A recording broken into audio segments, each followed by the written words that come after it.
Welcome back to Reel Fishing 3, the walkthrough. Today we are heading to the woods. That's right, deep in the woods with a bunch of submerged logs, which we are going to get pretty familiar with as we go to.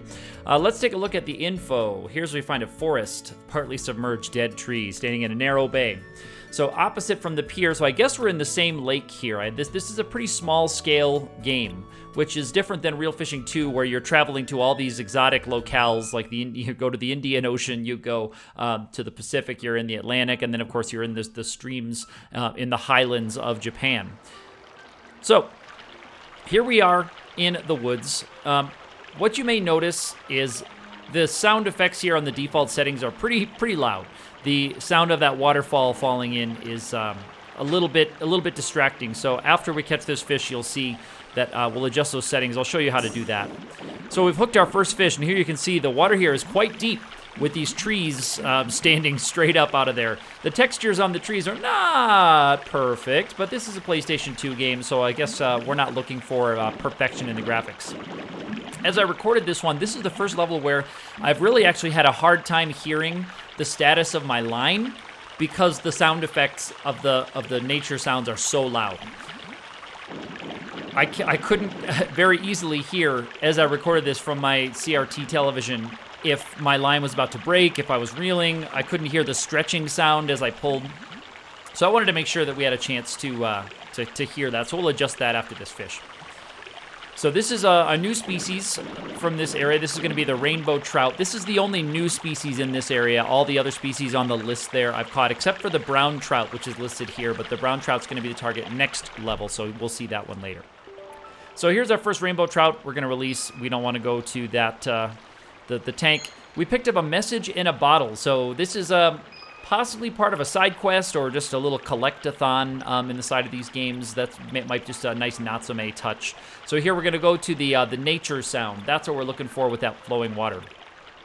In the waterfall pool, the flowing of the water was also quite loud. I don't remember it being as distracting or hard to hear the line as in this level, but you can hear now we've got a nice gentle trickle of the water, but we can now hear our sound effects a little bit better.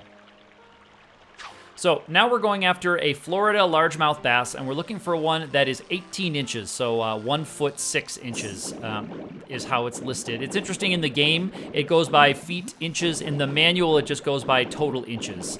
So the manual just says 18 inches. In the game, when we get these, we'll get a 1 foot 2 inches. So if you're outside of the States, it's a little bit funky to see that mix of lengths. And I'm curious, I don't actually know if the Japanese releases of these games still go with the American measurements or if those are adjusted for the US audience.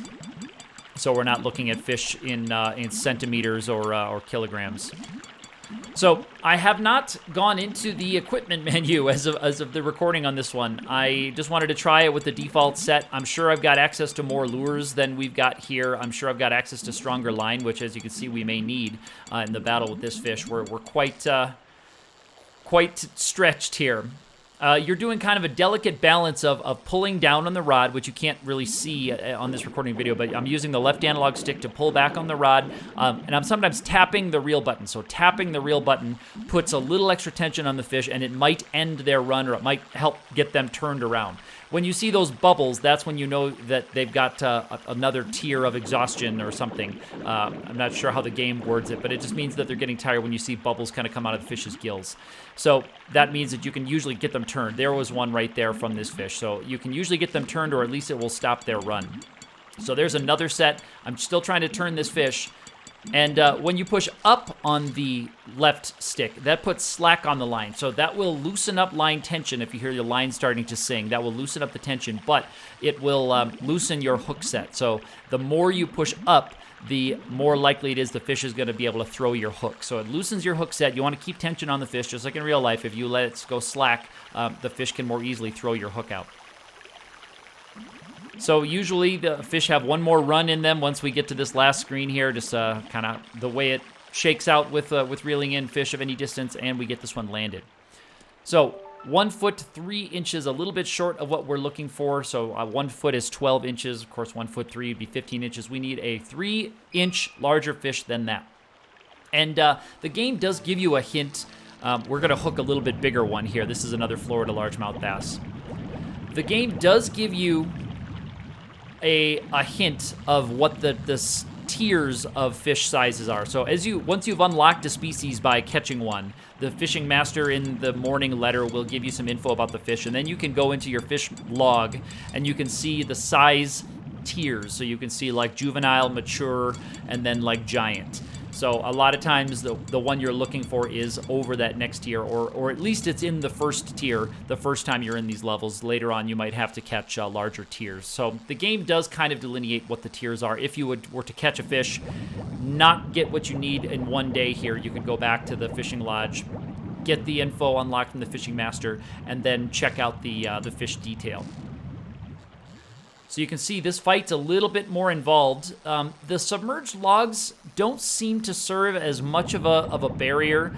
The game does hint that this is a place where you might lose your lures. I have yet to actually lose a lure in this game. I've not gotten snagged on anything here, so I don't know if casting into them directly would cause you to lose a lure.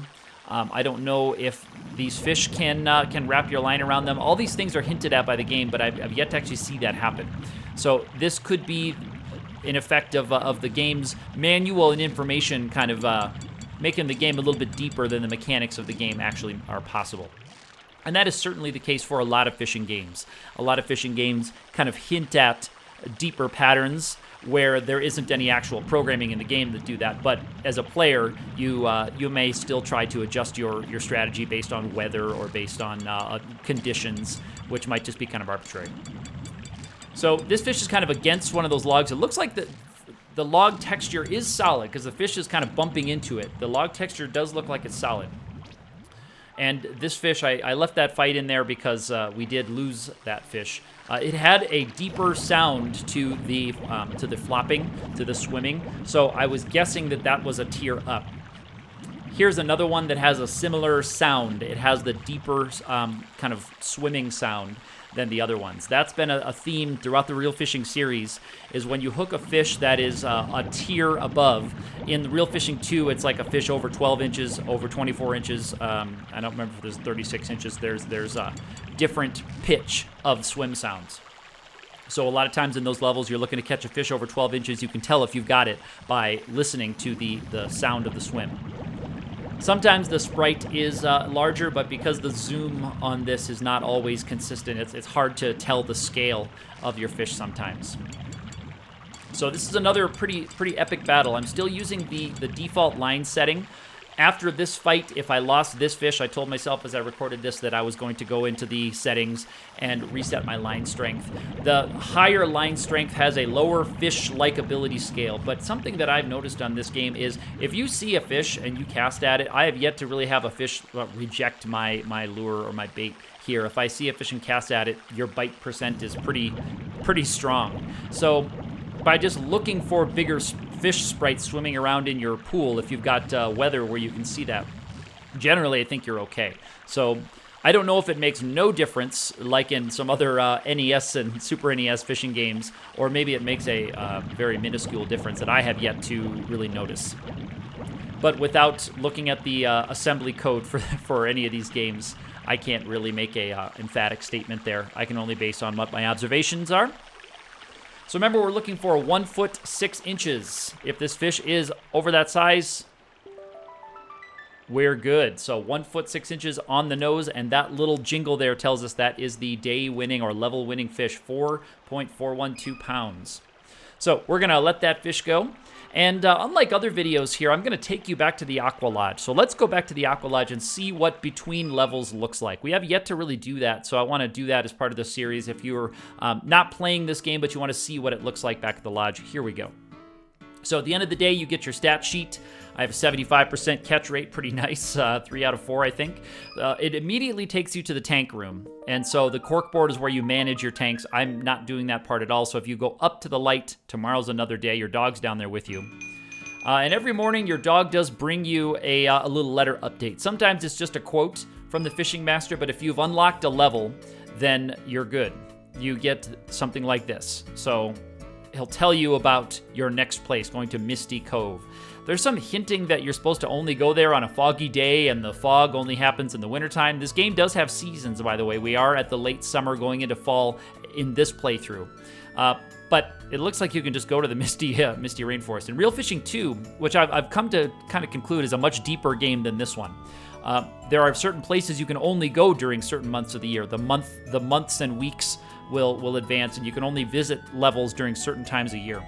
So you have to kind of plan your year, your fishing year in Real Fishing 2 to make sure you can kind of efficiently get through everything. If you want to read those, you can pause those and listen to all that. So now Junior's going to bring in, our dog, a worn journal. So this is pages from your friend. I think it's supposed to be the person who's writing you these letters. I call them the fishing master. I think it's probably just, it looks like it's a childhood friend of your first person character that they're projecting themselves.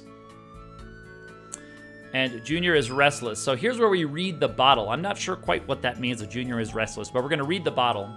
There's not much in it. I'm guessing that there may be more pieces of this that we will find. And you can move around the cabin a little bit, but we're just going to go to the friend's diary here. So we have a few pages of the diary here. So this is from the person who's writing you letters. They talk about meeting a new kid from the city. I presume that's supposed to be you, the player. City kid. So we're going to go try to get along with these the city kid who just came to school. And here we have our first catch. So we might be unlocking more of that. It's kind of an interesting little side game. So next video, we are on to the Misty Cove, where we're going to be looking for the brown trout, I believe. So we're going to be having some fun over there. Let's enjoy our little bit of saving time as we go on. If you liked this video, please feel free to hit that thumbs up button, subscribe, leave me a comment down below. I'd love to hear what your experiences are with these games. Hit me up on Twitter also, where I'm active_ATE, and we will see you next time.